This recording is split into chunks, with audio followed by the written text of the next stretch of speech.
aan ku bilaabo doosha qiimaha soo dhawaada barnaamijkeena warwareyn ayaanu bartanka kaga jirnaa iyo qodobo xiiso badan aqalka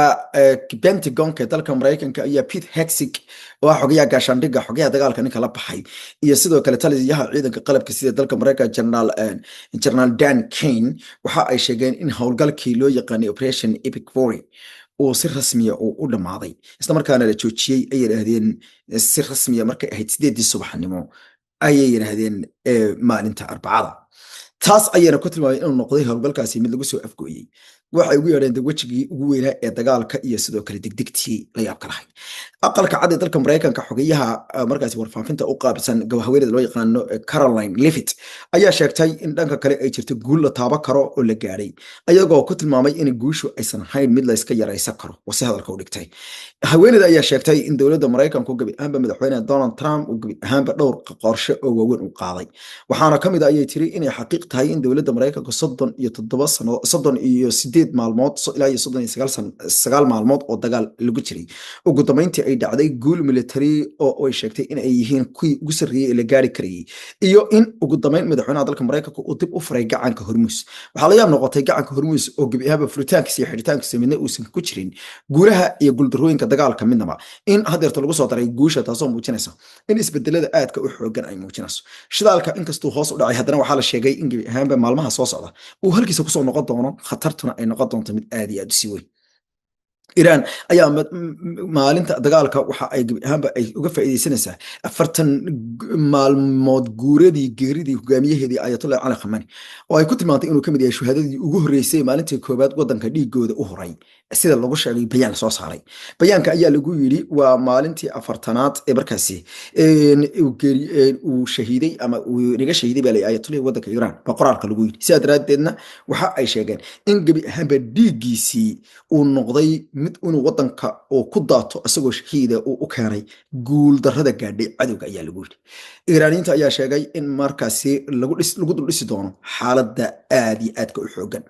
gobolada kala duwan ee wadanka Iiraan waxaa wali markaasi haysta calanka dalkaasi rag iyo dumarba Iiraaniyiinta ayaa gabi ahaanba si idil leh markaasi u muuqda in ay ugu dabaaldegayaan guusha aadka u xoogan wasaaradda arrimaha dibadda ee dalka si loo yaqaano masaarida ayaa kamid ahaa dadka sida weyn ugu dabaaldegay dagaalka wasaaradda arrimaha dibadda ee dalka Masar oo wasiirkoodu uu war qoraal oo dheer soo saaray ayuu waxa uu sheegay in ay arintani muujinayso waxa uu ku tilmaamay dadaalo isku xiran oo caalam islaami ah mar kale nabadda ay ku raadiyeen oo dhinaca kalena dad badan ayaa sheegay in ay tani ay muujisay hanaan aad u xoogan haweeneyda loo yaqaano qaar ka mid ah xildhibaanada dalka Mareykanka ayaa wali dalbanaya in madaxweynaha dalka Mareykanku uu u baahan yahay si degdeg ah loo maxkamadeeyo isla markaana si degdeg ah tallaabo looga qaado haweeneyda loo yaqaan Alexandria Ocasio-Cortez oo loo soo gaabiyay AOC oo gobolka New York laga soo doorto ayaa sheegtay in madaxweynaha dalka Mareykanku uu dambiyo waaweyn galay isla markaana uu xasuuqiyo ugu hanjabay dadka reer Iran xasuuqyana uu ka geystay wadanka Iran sidaa daraadeed waxay ugu baaqday golaha wasiirada wadanka iyo xildhibaanadu in ay gutaan waajibaadkooda qaran ayna sida ugu dhaqsaha badan uguna suurtagalsan ay tallaabooyin dhowr ah ay u qaadaan wasadalka loo dhigay dhinaca kale tan ayaa maanasa iyadoo wali la sheegay in deegaanka loo yaqaan Habshan ee gaaska ama gas facility-ga ah ee xarun gaas ah ee markaasi wadanka isku tagay Imaaraadka Carabta ay gubaneysay ilaa iyo xalay xataa haddii adduunkii oo dhan xabadii istaagtay isku tagay Imaaraadka Carabta way gubanaysaa waa meel u muuqata in habaar kale uu haysto oo ku dhacay waana wadanka khasaaraha ugu weyn uu gaaray dhinaca dhaqaalaha marka la isku wada daro xataa kuwii dagaalka ku jiray Mareykanka iyo Iran ay ku jiraan ayaa leeyahay dhaqaalaha ugu ballaadhna ayaana gabi ahaanba ka burburay sida muuqatan waxaa la sheegay wali in ay sii gubanayso maadaama wadankaas uu ka mid yahay kuwa gobodfalada ugu waaweyn ee caalam islaami iyo dulmi aan qiil lahayn ayay u geysteen wadamada caalamka islaamka dulmi aan qiil lahayn anu waxaan dhihi karaa Israa'iil iyo isku tagay Imaaraadka Carabta dulmi badan sababtan ku sheegay Israa'iiliyiintu waxay leeyihiin waxaan u dagaalamanaa dhul aanu leenahay oon ku noolaa jirnay ka awow oo nala siiyey ayaan doonay inaan ku noolaano dadkii aan ishaynay ka awow baan nala dagaalamana qaabka ay u dagaalamayaan maxaq baa maxqadara waa iska caddayn xaqdara tahay laakiinse eeg taariikhda ay sheegayaan ah dhulkan inay ku noolaayeen oo ka yimaadeen oo jasiirada carabta ay ku noolaayeen iyo inay jasiiradahan kale iyo dhulkan shaam ku noolaayeen waa xaqi waa run waa arrin runa moogta yacni waa run laakiin qaabka gabi ahaanba ay u doonayaan dagaalka xilligii nabigu joogeen waxta way noolaayeen madiinay joogeen Yathrib adduunka oo dhan bay ku noolaayeen dadka bulshada ah ee degan bay meesha ka mid ahaayeen sidaa daraadeed hadalkooda intaas soo kar waxaan leeyihiin markaasaan ugu noolaano nimankan carabta ilaa iyo waxaan ishaynay xilliga jaaluud iyo maarta ii sheegeen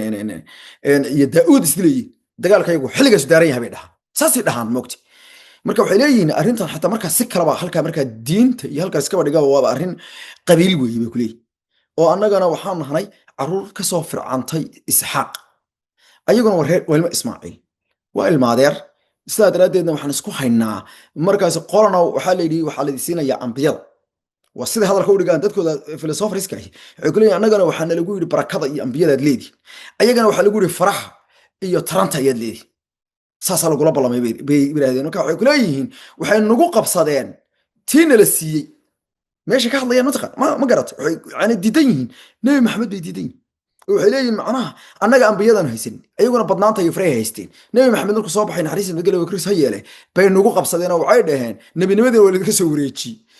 dee laakiin waxayse fahansanayn carabtu kama wareejin ilaah baa ka wareejiyey ilaah baa soo wareejiyey oo nebi maxamed ilaah baa doortay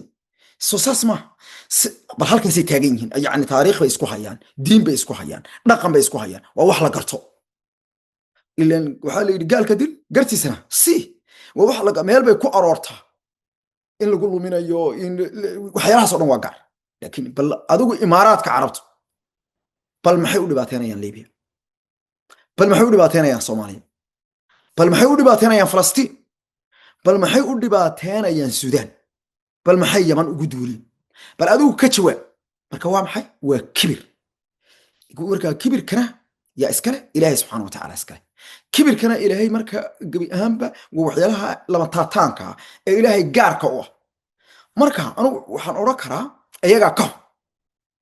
sababtoo ah waxay uga xun yihiin qiil ma laha dagaalkooda dulmigoodu qiil ma laha quruurkoodu qiil ma laha meel allaale meel kusoo kabanaya ma laha dadkaasna wadadooda walaaladooda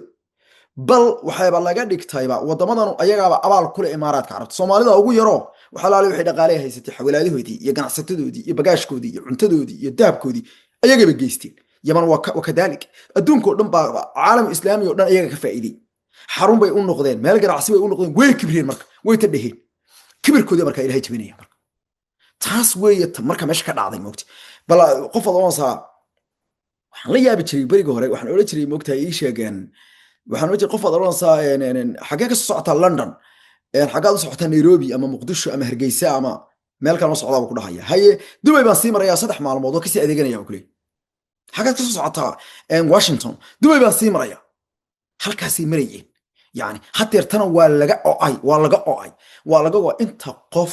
ee qadiyad daraaddeed diyaaradoodii oga haray waxaan ka hadlayaa last 10 years intaan ku dhex jiray bulshada soomaalida ah ee aan imaaraadka carabta baaritaankooda ku wadayay dadkii ugu horreeyay ee soomaaliyeed banaanka usoo dhigaan ahay ummadda soomaaliyeed dulmiga ay ku hayeen